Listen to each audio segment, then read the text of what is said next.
Tonight, nearly 3 years after the mass shooting in Nova Scotia, a scathing rebuke of the RCMP.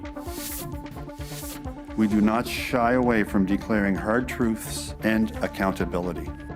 The Mass Casualty Commission's calls for change across Canada. Donald Trump indicted by a grand jury, the first U.S. president to face criminal charges. We're witnessing American history.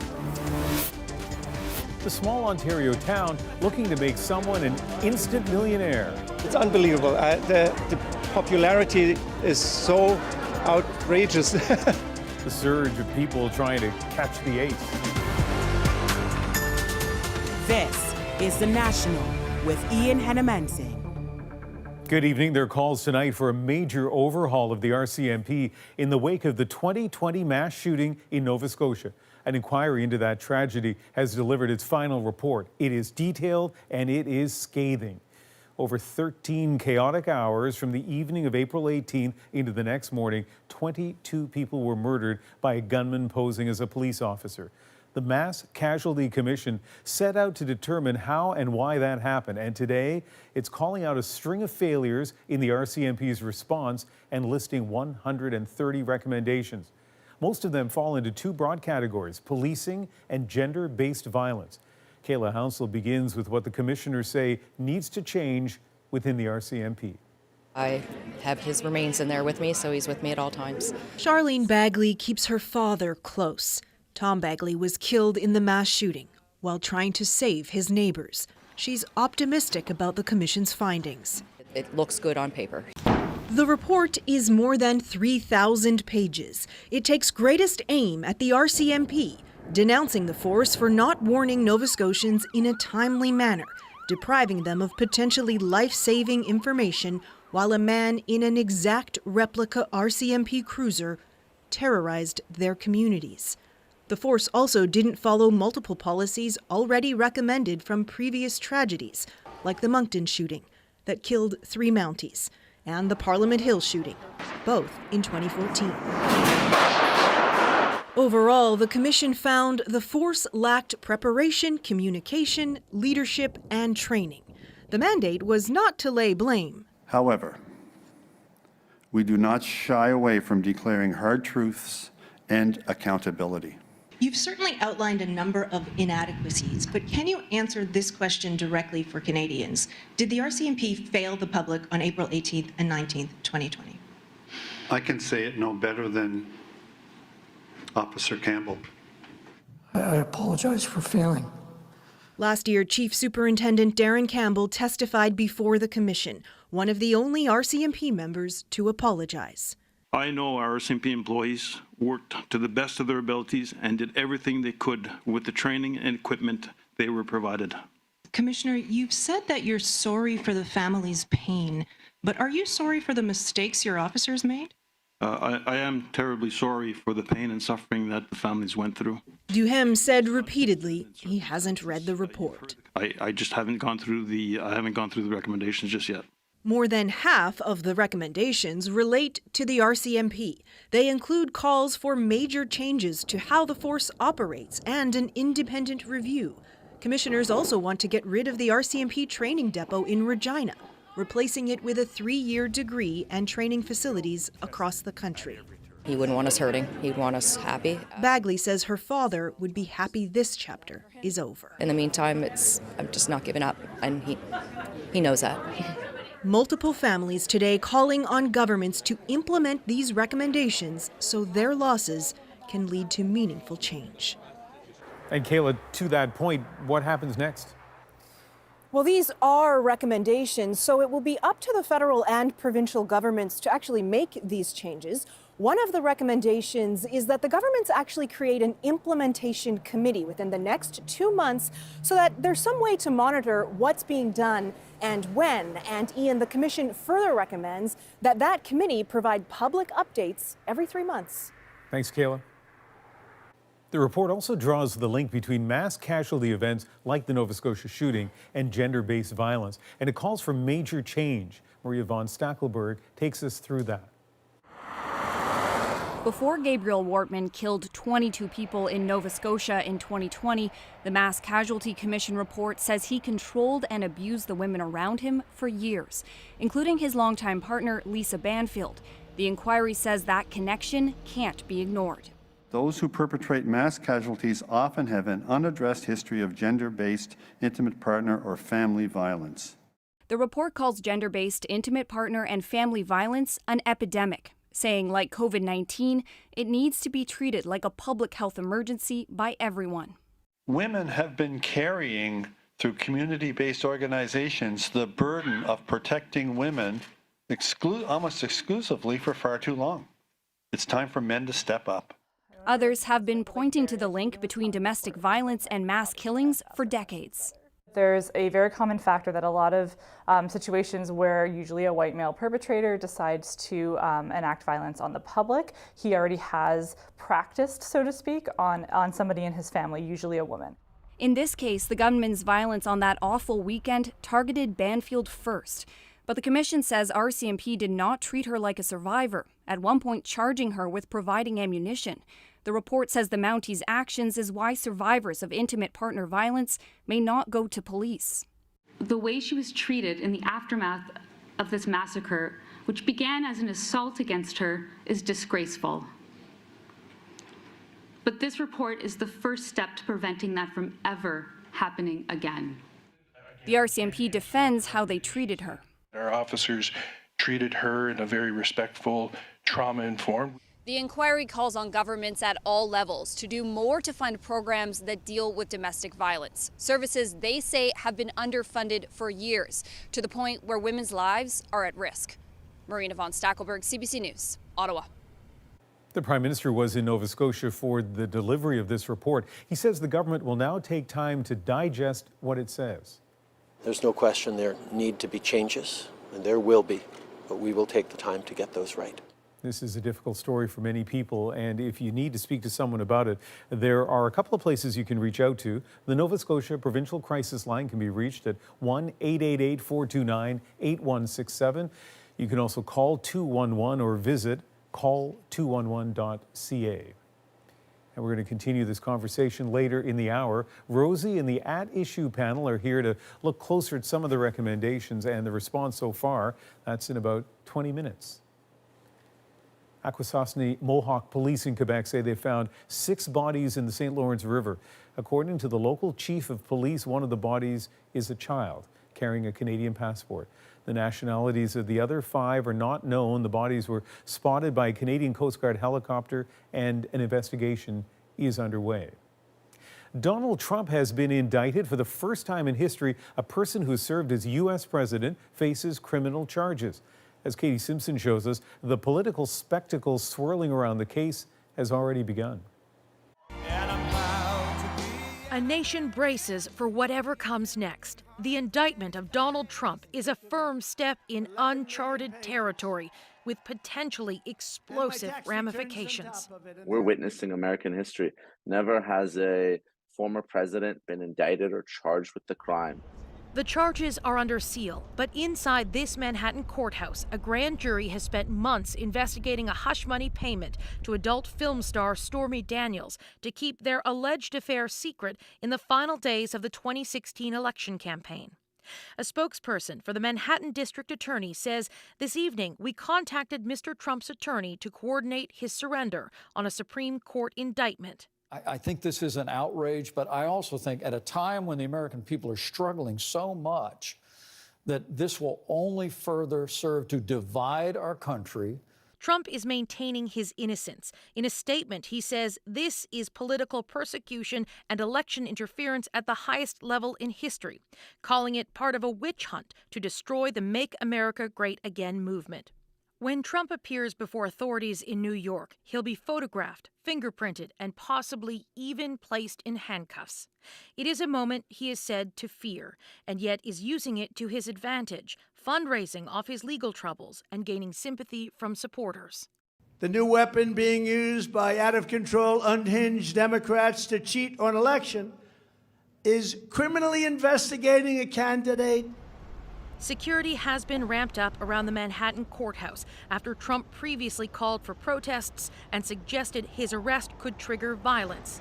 A threat police are forced to take seriously after what the world witnessed on January 6th, the display of raw volatility among his hardcore supporters. So, Katie, you were talking about the security concerns. What are we seeing in terms of political impact there?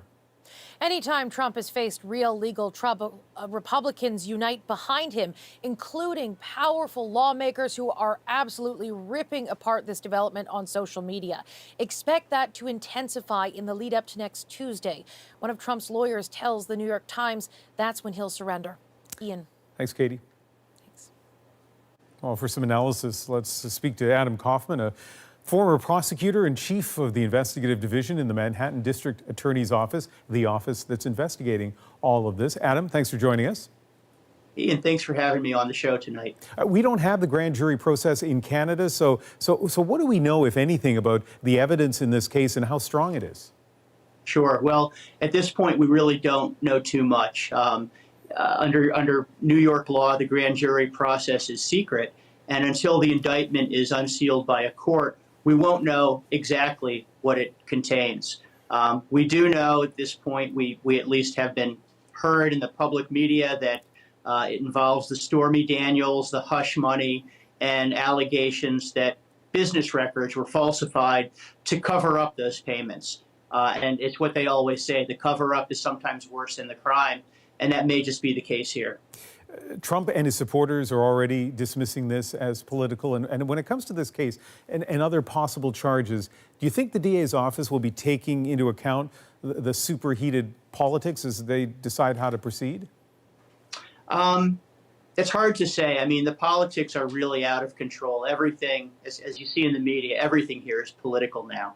I think that the political part of it was deciding whether or not to bring the case.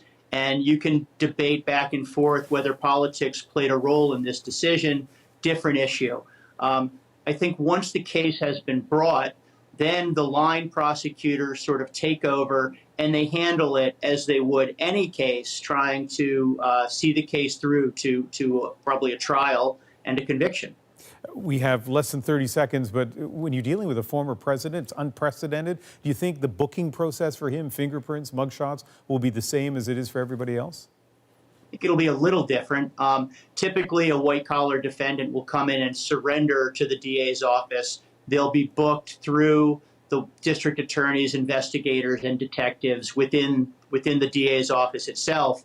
I think in this case, they'll have to take some extra security steps with the Secret Service and other security concerns, but it won't be so different from what typically happens in a white-collar arrest. All right. Adam Kaufman, former Manhattan prosecutor. Thank you so much. Thanks, Ian. Pope Francis is spending his second night in hospital, but we're told his health is improving. The Vatican says he was diagnosed with bronchitis and has received antibiotics. He was out of bed today and could be released soon, but it's not clear how this will affect his duties during Holy Week, which starts on Sunday. In a historic statement, the Vatican has criticized papal decrees that help justify colonial conquest. Indigenous people in Canada have long demanded something like this, but as Olivia Stefanovic shows us, some say the church is just playing with words. The call was made loud and clear, echoing a long-standing demand by Indigenous people in Canada, and a call to action from the Truth and Reconciliation Commission to rescind what's called the Doctrine of Discovery. Now, 8 months after the visit by Pope Francis to Canada, the Roman Catholic Church is distancing itself from papal decrees that justified colonization. I'm just feeling incredibly proud of all those who have come before me, who have done this work. But that response was quickly followed by apprehension. What it fails to do still is take responsibility for the institution. In a statement issued during the Pope's stay in hospital, the Vatican repudiated the doctrine, but didn't rescind the 15th century papal bulls. The Catholic Church has used a lot of language that perhaps shifts responsibility. Some say the Vatican is playing with words, claiming the doctrine wasn't part of the Church's teachings or faith. You can't go back and say, well, those weren't really real papal bulls, they were political statements. No, that doesn't wash. This archbishop says the Vatican needs to replace the old doctrine with a new one. It's a step, though, right? I mean, where we want to go is to a place where we have right relations, where Indigenous peoples are not at all marginalized in society. I was pleased and relieved. Phil Fontaine says the Church's declaration builds on the recent papal apologies for residential schools. We can quibble over words, right? This is missing or that's missing. It's a pretty profound statement. One that some say comes nearly 600 years too late. Olivia Stefanovic, CBC News, Ottawa. A retired Catholic priest has been acquitted of indecent assault alleged to have happened at a Manitoba residential school more than 50 years ago. Anything to say today? This was the scene outside the courthouse. 93-year-old Arthur Massey worked at the Fort Alexander Residential School. A woman claims he assaulted her there in the late 1960s when she was around 10 years old. The judge said that she believed the girl was assaulted, but was not convinced beyond a reasonable doubt that Massey did it. Federal opposition parties are raising concerns about a newly appointed senior bureaucrat. She's in charge of making sure MPs don't break ethics rules. Her appointment was made by cabinet, and one of the cabinet ministers is related to her. Rafi Boudjikanian has more on the announcement and the backlash. Needed someone to be the ethics commissioner, so they named a Liberal minister's sister-in-law to that position of independent ethics commissioner, the same minister who's already been found guilty. The new appointee, Dominic LeBlanc's sister-in-law Martine Richard, will take the job vacated by Mario Dion. Since the Liberals formed government in 2015, the Ethics Commissioner's office has found them in contravention of the Conflict of Interest Act 6 times, including the Prime Minister twice and LeBlanc himself once. You can almost imagine the conversation. How are we going to quit getting found guilty? I know, we'll appoint my sister-in-law as the ethics commissioner.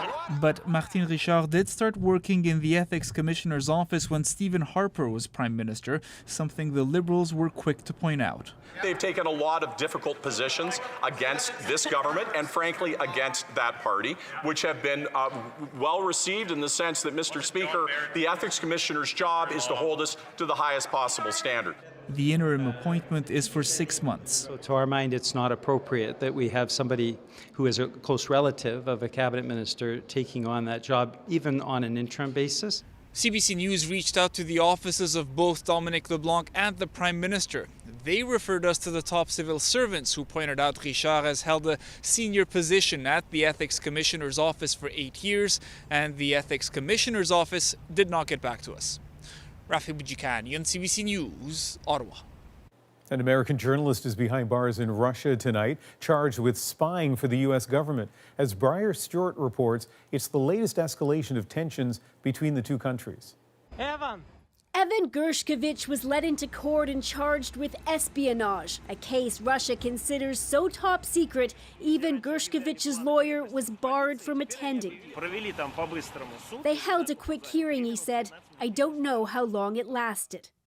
Gershkovich, a correspondent for the Wall Street Journal, was detained yesterday in the Russian city of Yekaterinburg.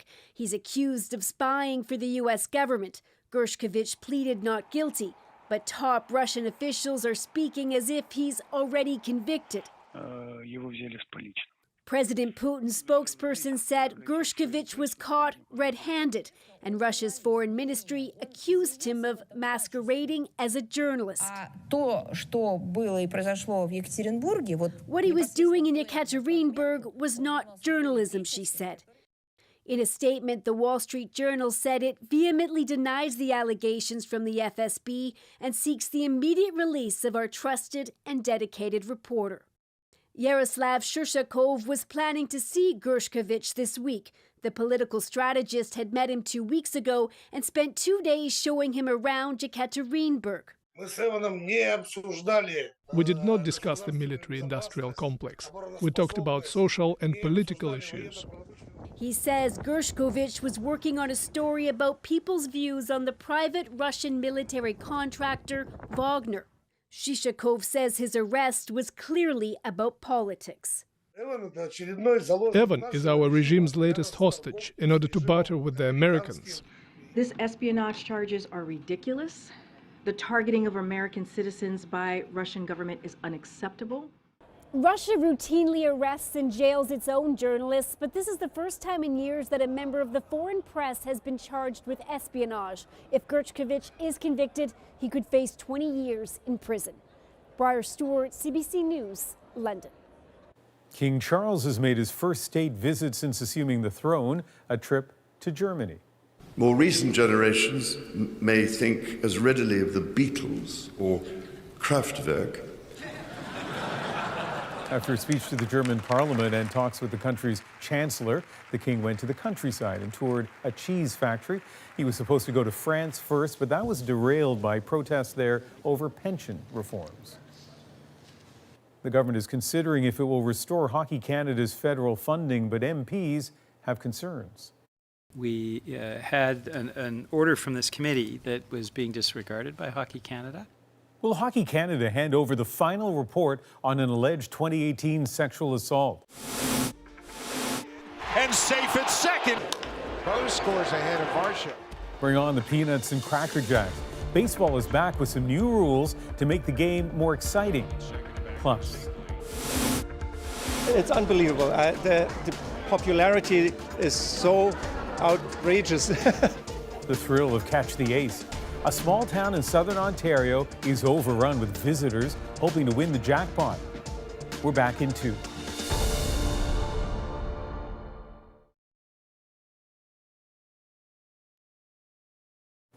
People in a Newfoundland community work to rescue a stranded pod of dolphins trapped by sea ice. They can't navigate ice. They won't swim underneath ice any distance, and they die real fast in it. We're trying to rig up something here with ropes and net and weights to try and stop that ice and give them time. 3 of the estimated 10 dolphins were taken out of the water by Fisheries and Oceans Canada officials to be relocated where they could swim freely, but they died in transit. Volunteers are trying to keep the ice from trapping the dolphins further, hoping the weather will move the ice out in the coming days and free the dolphins. The spotlight was on 2 of Canada's largest sport federations today. In a moment, what CBC News has learned about Hockey Canada. But first, the latest on Canada soccer, as executives faced a grilling from MPs. Here's Thomas Dagva.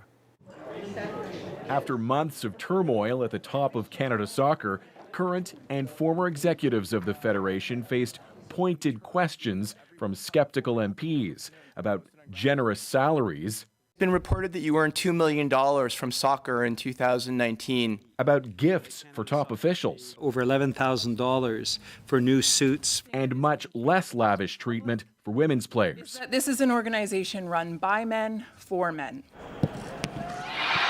Despite winning Olympic gold in Japan 2 years ago, the women's national team has complained of worse conditions and less pay than the men. When Captain Christine Sinclair raised their demands, she recently recalled being met with sexist language. The president of Canada Soccer listened to what I had to say, and then later in the meeting referred back to it as, quote, what was it Christine was bitching about? Nick Bottas says he doesn't recall using that word, but I feel terrible about making her feel this way, and I've since communicated with Christine and her agent to apologize personally. The women and men have both taken strike action against Canada Soccer, with contract negotiations still stalled. Executives insist they're offering equal pay. The women's national team was earning 1/5 what men's national team players were earning. I think that math would not actually come out to be the same number that they've reported. The women's team heads to the World Cup in Australia and New Zealand this summer. They're demanding the same conditions the men got for their big tournament last year. But it's not settled yet. Thomas Daigle, CBC News, Toronto. The government is weighing a decision to restore funding to Hockey Canada as the organization works with Ottawa to address concerns about how it handles allegations of sexual assault. But Ashley Burke shows us some MPs say Hockey Canada isn't being transparent. 9 months after freezing Hockey Canada's funding, The federal government's now assessing whether to hand over millions of taxpayer dollars again. The criteria with which we insisted that Hockey Canada comply with were very, very strict.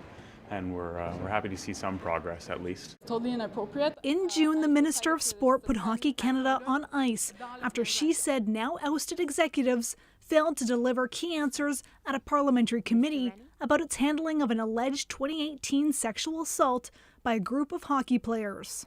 I've decided to suspend any future public funding. To get that funding back, Hockey Canada needed to meet a series of conditions, including passing a financial audit that showed it didn't use federal funding to pay out abuse settlements. The minister's office now confirms Hockey Canada has complied, but as she weighs a final decision, a parliamentary committee wants a key document. Hockey Canada has to be transparent, and I'm really disappointed.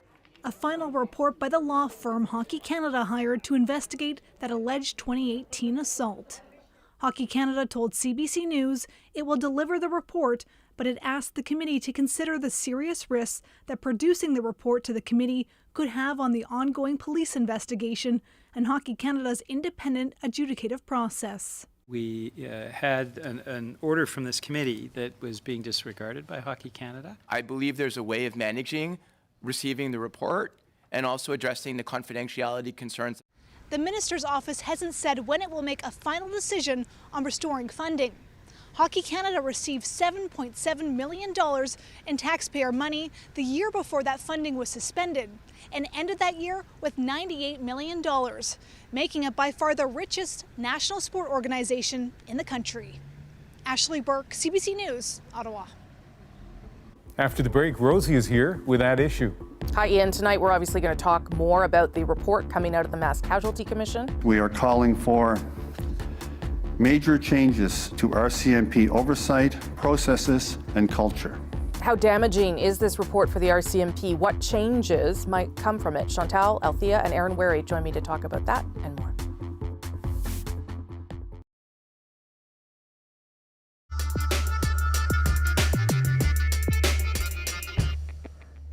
Hi there, I'm Rosemary Barton. Here's what's at issue this week. 3 years after 22 people were killed across Nova Scotia, an inquiry into the mass shooting has condemned the RCMP's response. Among our recommendations, we are calling for major changes to RCMP oversight, processes, and culture. The RCMP was criticized for its lack of preparation and lack of communication. The commission called for a major overhaul of the force.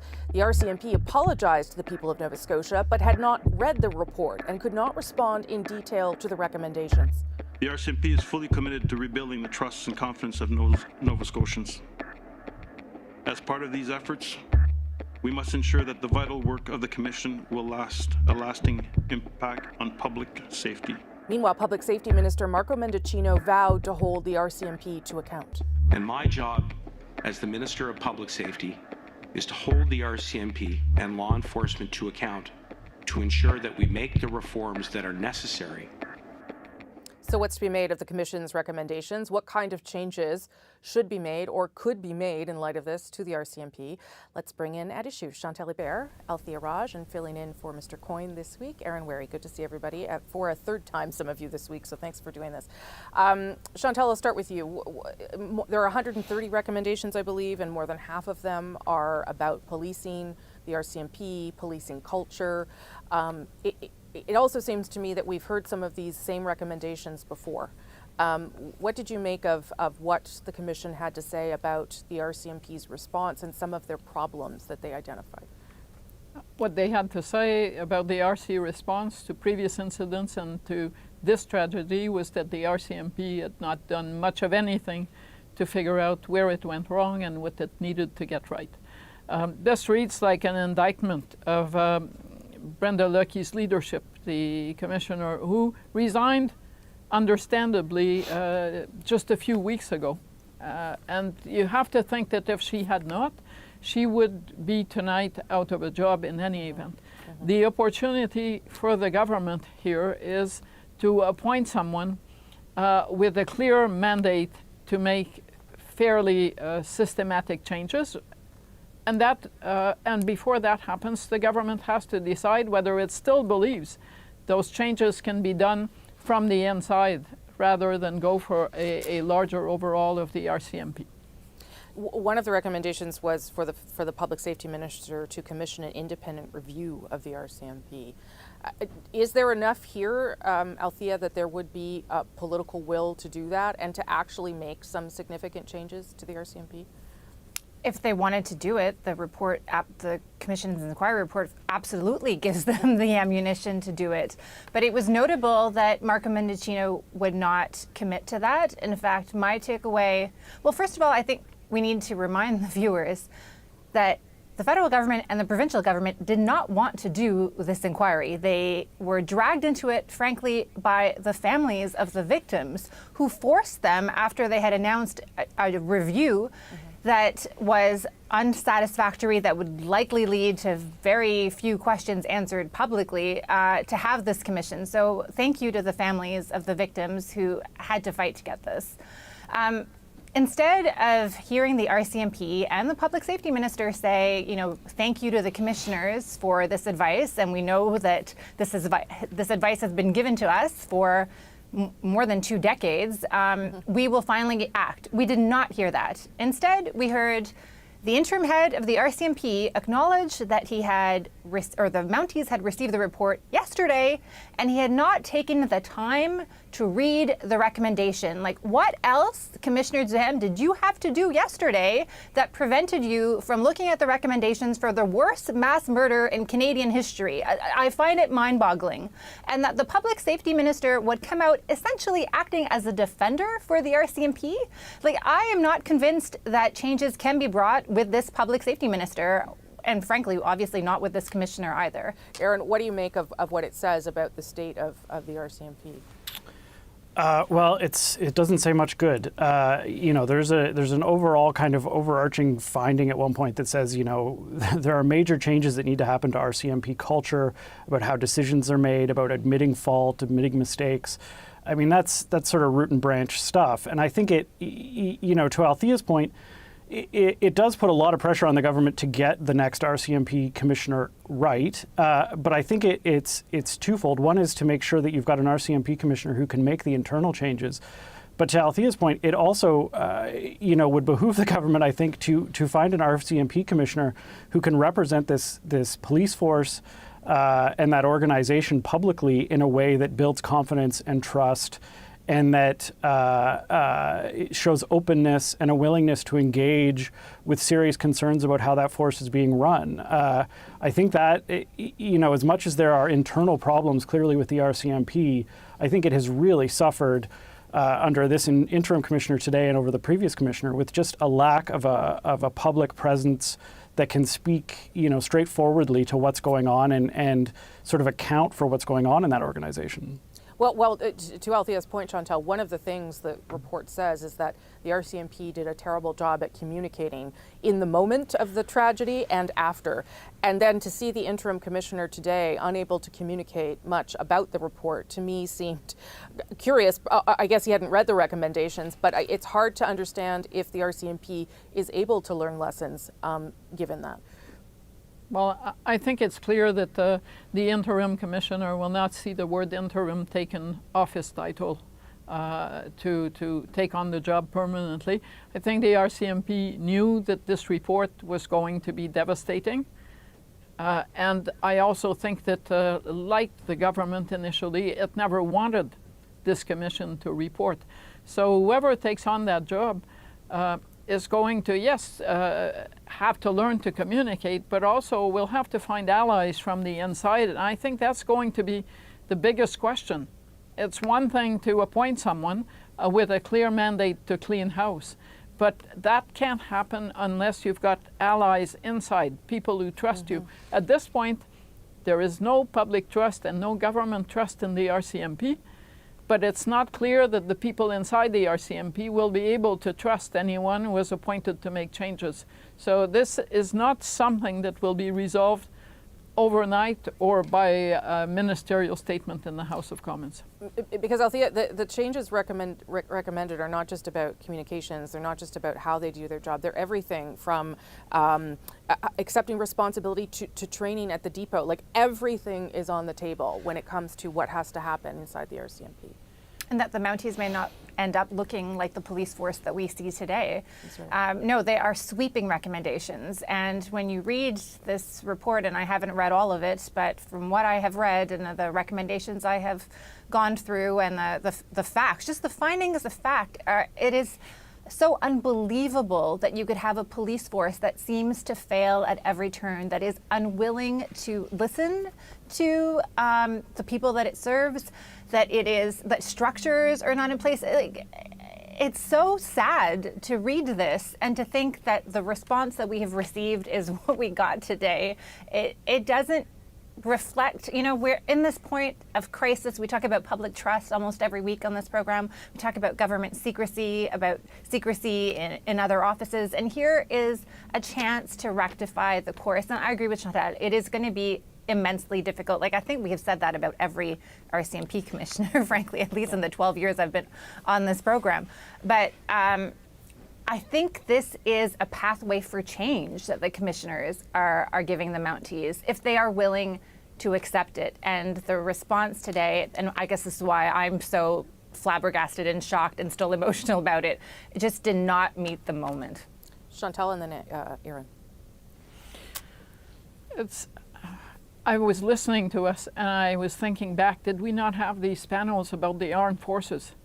And all of those things do take time, but I'm with Althea on today's reaction because the message it sends is that if there is a will for change, it is not in the upper echelons of the RCMP, as it was not just 6 months ago in the upper echelons of the armed forces.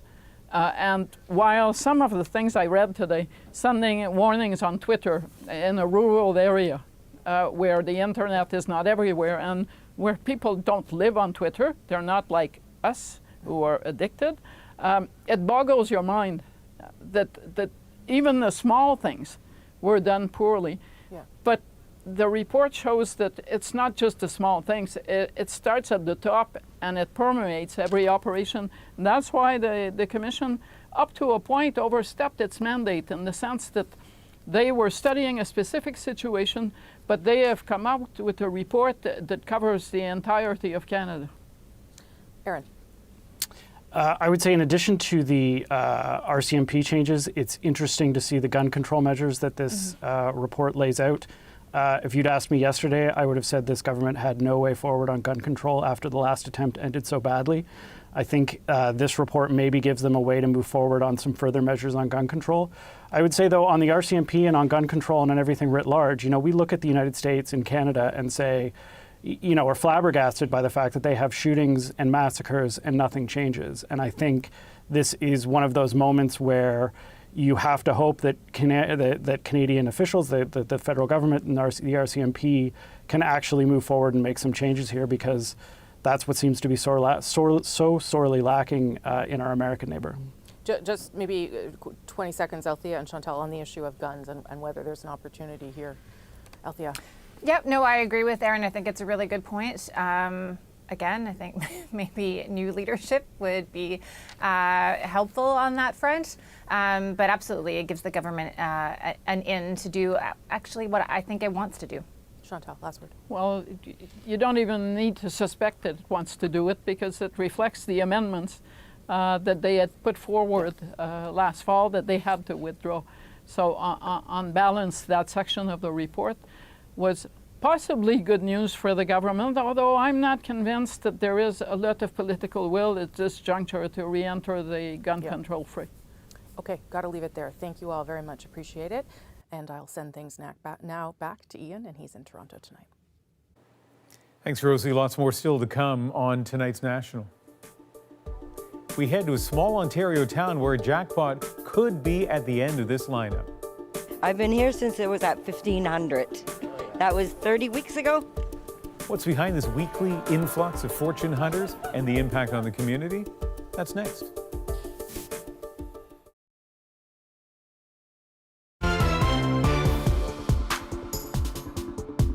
Major League Baseball is back with all 30 teams in action today, including the Toronto Blue Jays. And to try to make it more fan-friendly this year, there's some new rules for this most traditional of games. Rule change 1. Pitchers and batters are going to need to be a little more timely. Rule change 2. Bases are getting a 3-inch upgrade. Those larger bases are meant to improve player safety, but also boost scoring. And the 15-second pitch clock will speed up the pace of play. When the minor leagues used it last year, games were 25 minutes shorter. And Canadian superstar Joey Votto is on board. The game's gotten too long. It's gotten too slow. It's gotten too slow both in time and in action. There hasn't been enough running on the bases, base stealing attempts. You can watch my full interview with the 2010 MVP on The National this Sunday. Another kind of game was played tonight in a small Ontario community, a lottery with a potential jackpot of nearly $2 million. It brought thousands to Hagersville, hoping to catch the ace. And tonight someone did, and Philip Lee Shannock was there. Nothing like a good cause and a chance to win big to bring a whole town out on a cold, sunny day. And it feels like all of Hagersville is in this line, and then some. It's unbelievable. The popularity is so outrageous and people come from far away. We had busloads of people come from London. Lining up for hours for a chance at winning $2 million in the local Lions Club Catch the Ace Progressive Lottery. And with the cost of everything going up, these dreams are cheap. Yeah, $1 million, 700 or something. Yeah, and I'm going to win it. I know that. What are you going to do with it? Oh, spend it, pay off my kid's mortgage.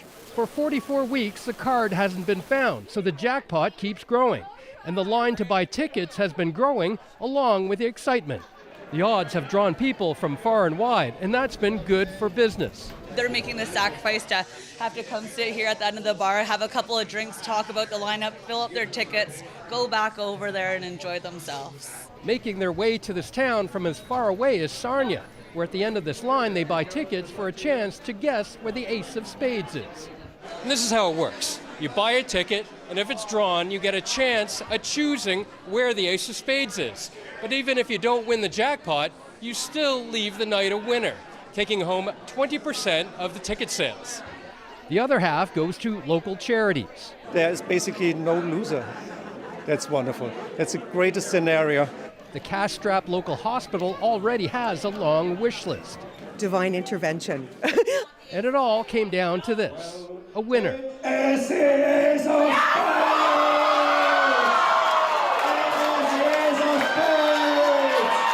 A winner is drawn for the $200,000 weekly prize plus the $1.8 million jackpot. The Ace of Spades has been found until next year. Philip Lee Shannock, CBC News, Hagersville, Ontario. Well, coming up, the deadly smile of a T-Rex. The dinosaur gets a makeover from a team of Canadian researchers. Our moment is next.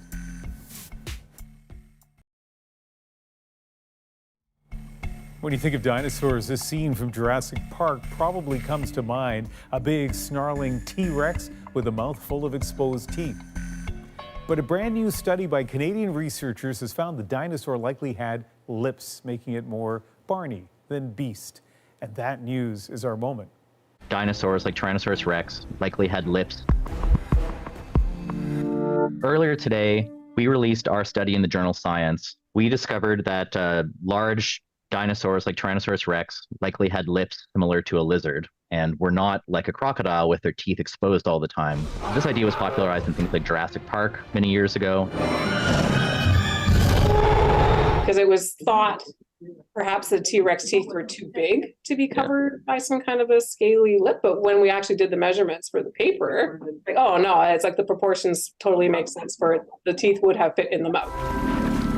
A T-Rex wouldn't really be able to smile the way we can. They probably couldn't frown. They wouldn't be able to smile or snarl or scowl or anything like that. This project has been going on for a long time. It's really nice to finally see our results out there and to have played a part in changing the way people think about dinosaurs. Hopefully it will be inspiring to anybody who's imagining what these extinct beasts look like. So hopefully it will be inspiring for people that they have the proper picture of what these big dinosaurs were like. Also, our producer Andrew points out that having lips means that their mouths probably didn't dry out, that their teeth were not as fragile as they otherwise might be. So we can all rest easy. That is the National for Thursday, March 30th. See you tomorrow night.